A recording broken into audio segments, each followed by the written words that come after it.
Des plaintes reçues à la Chambre des notaires du Québec.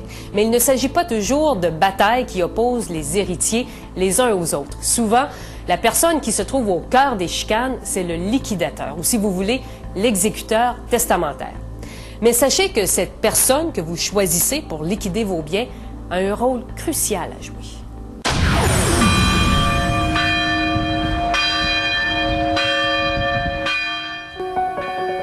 Que vous laissiez beaucoup ou peu de biens derrière vous à votre mort, soyez certain de bien choisir la personne qui liquidera tout ce que vous avez, si vous ne voulez pas vous retrouver dans leur situation. Presque à tous les jours, on pense à tout ce qui s'est passé, puis la chicane qu'il y a eu. Il faut qu'il respecte ce qui est écrit sur le testament, c'est pas respecté, pas du tout. Mon exécuteur testamentaire dit qu'il a fait des placements en fiducie chez le notaire n'a pas de papier. Premier cas, celui de José Lavigne. Sa mère est morte l'été dernier à l'âge de 58 ans d'un cancer du cerveau. C'était sa fierté, son diplôme. Elle et sa sœur sont les seules héritières.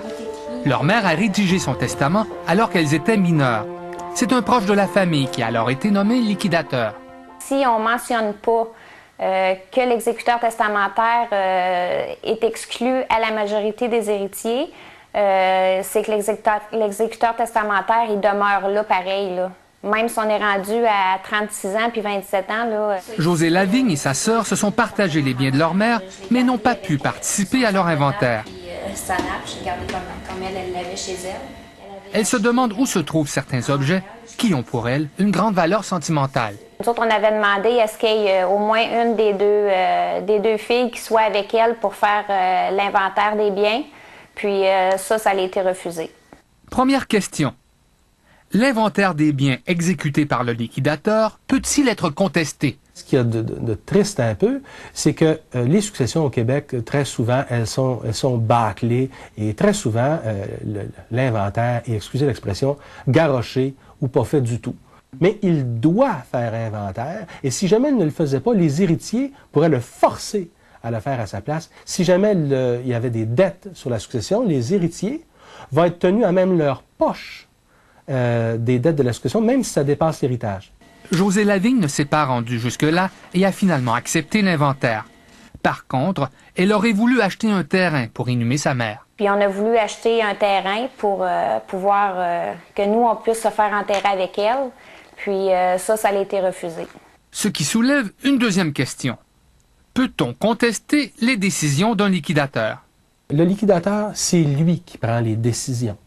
Dans la mesure où il suit la loi et le testament, en fait, ce qu'il fait peut difficilement être contesté. Le cas d'Isabelle Étier est tout à fait différent.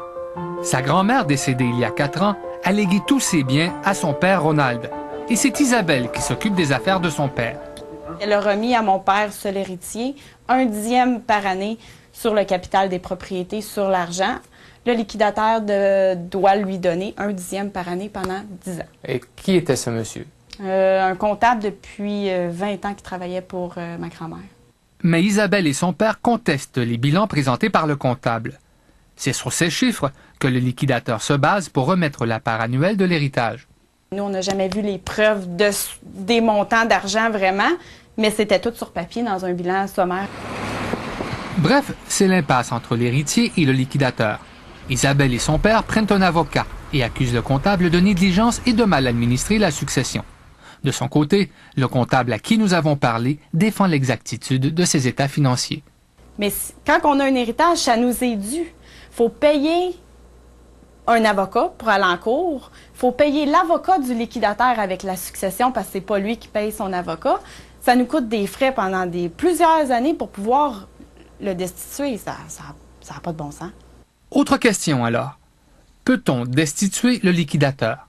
C'est clair que si le liquidateur néglige ou ne respecte pas les obligations qu'il a, on peut demander au tribunal de le remplacer. C'est quand même une procédure qui est lourde. Il faut être solide quand on attaque quelqu'un en justice. Et si jamais le liquidateur fait des choses qui sont notamment incorrectes, on pourrait, c'est la jurisprudence qui l'a déterminé, le faire payer par le liquidateur lui-même s'il a fait vraiment des fautes. Mais c'est vraiment exceptionnel.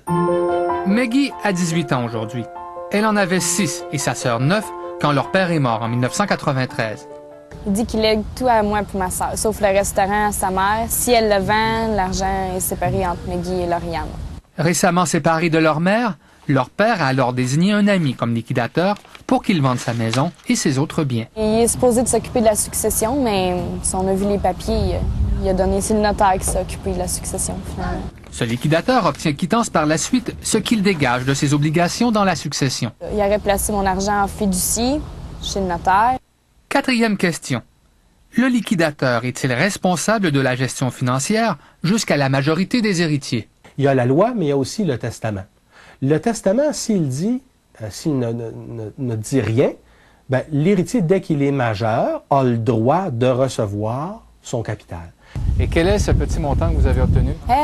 Au départ, c'était 3 700 et quelque chose. Avec les intérêts, j'ai eu à peu près 8 000. 8 000 $ que vous aviez reçus sur la vente de la maison? Oui, 8 000. 8 000, puis ça, c'est avec les intérêts. Mais la maison de son père s'est vendue 59 000 $. Et Maggie n'a jamais pu obtenir un bilan sur la vente des biens de son père. Oui, bonjour, est-ce que je peux... Elle veut rencontrer le notaire. Je suis rentrée dans son bureau. J'ai donné mes 2 numéros de téléphone. On m'a dit qu'il me rappellerait. Il m'a jamais rappelé. Fait que j'ai écrit un email à JE. Puis ils l'ont appelé. Le lendemain, il m'a appelé. Il m'a emmené dans son bureau hier. Puis il m'a fait un chèque de 2 chèques de 20 000, moi, ma soeur, plus les intérêts. Il voulait nous donner chacun 5 000 pour les intérêts. J'ai dit non. 2 minutes après, il nous donnait 14 000 chaque pour les intérêts. Quand vous questionnez votre comptable, votre notaire, ouais. Vous lui dites où se trouve l'argent fiducie, qu'est-ce qu'il vous répond? Il me répond qu'il n'a pas.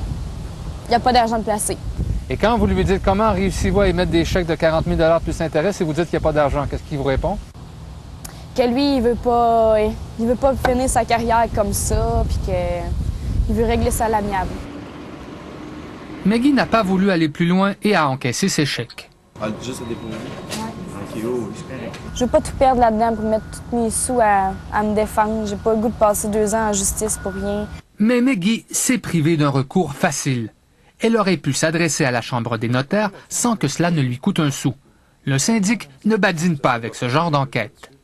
Il existe un recours qui s'appelle l'indemnisation. Il existe un règlement sur l'indemnisation. Alors, la personne, le consommateur, adresse sa demande au comité d'indemnisation de l'ordre professionnel, en l'occurrence la Chambre des notaires. Suite à l'analyse, il y a une recommandation du comité d'indemnisation au comité administratif, et là, il y a une décision d'indemniser ou de ne pas indemniser.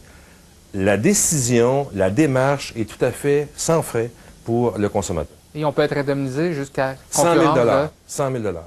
Les histoires de José Lavigne, d'Isabelle Etier et de Maggie Dubois démontrent bien que même si le testament est clair, il faut choisir la bonne personne pour l'exécuter. Annuel de ma succession à mon fils. Pour ceux qui se demandent... N'hérite de rien. Ah, c'est aussi simple que ça.